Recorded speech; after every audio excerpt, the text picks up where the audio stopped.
Опозицијската ДУИ реагира остро на, како што го нарекува, скандалозниот притисок од севернокорејски тип, од ВМРО ДПМН и Антонио Милошовски кон обвинителството и правосудството, наведувајќи дека таквото однесување сериозно го нарушува правниот систем во земјава. Според ДУИ, ВМРО ДПМН порано се жалела на политички прогон од СДСМ и специјалното јавно обвинителство, додека денес, според нив, се однесува на ист начин и од прогонета станала прогонител.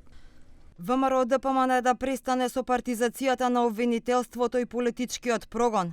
Демократската унија за интеграција веќе ја информираше целата меѓународна заедница која е скандализирана од бруталниот партиски притисок и пораките кон обвинителството.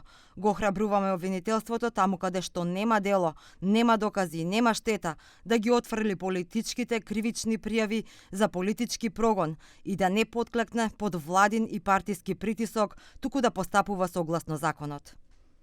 Реакцијата следи по тоа што Милошовски вчера побара од обвинителството да ја преиспита одлуката за Мазут и да донесе корекција за запирање на истрагата. Тој истакна дека жалбата на ЕСМ покажува дека обвинителката Коларевиќ постапила непрофесионално и дека истрагата за случајот Мазут, вреден 167 милиони евра, е прекината паушално, при што, според него, се исклучени клучни докази.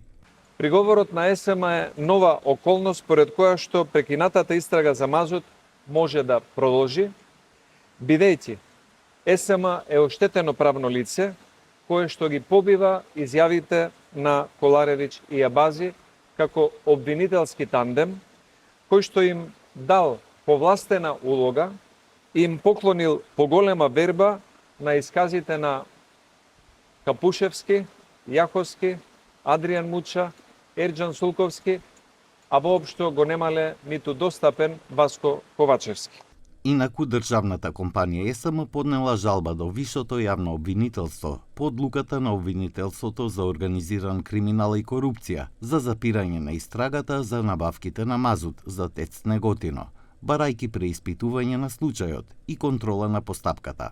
Според ЕСМ, изјавите дадени во текот на истрагата биле технички и не представуваат оценка за евентуална штета, додека претходно обвинителството соопшти дека не се утврдени елементи на кривично дело во овој случај.